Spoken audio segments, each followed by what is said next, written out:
In many parts of the world, the period leading up to Lent ends with the festive parades of Mardi Gras or Carnival. But did you know that parades are also a part of the Easter tradition? The first Easter parades actually date back to the time of Christ.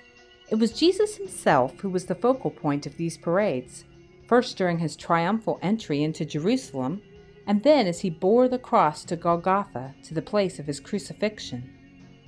It was the events of the second procession that is found in our modern tradition of the Stations of the Cross, where each event of Christ's suffering is relived through pilgrimage to different statues, icons, or signs depicting the events of the Passion.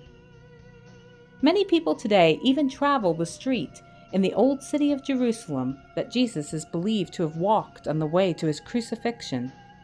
The path is known as the Via Dolorosa, or Way of Suffering.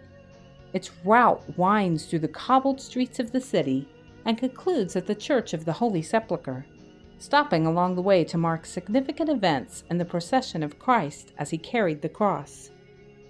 In some church traditions, Easter parades formed at the place of the sunrise service on Easter morning and continued to the church where the Easter celebration service would be held. Worshippers used the procession as a way to spread the gospel message in their village or town, as well as to make a public proclamation of their decision to follow Christ.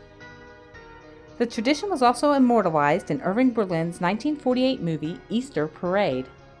The movie took its title from a popular song of the same name that Berlin wrote in honor of New York City's famous Easter Parade.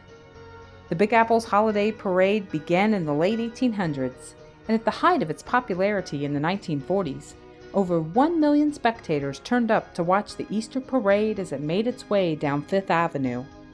Today the parade continues, though people now dress in costumes instead of the dress clothes and bonnets that were popular in past decades.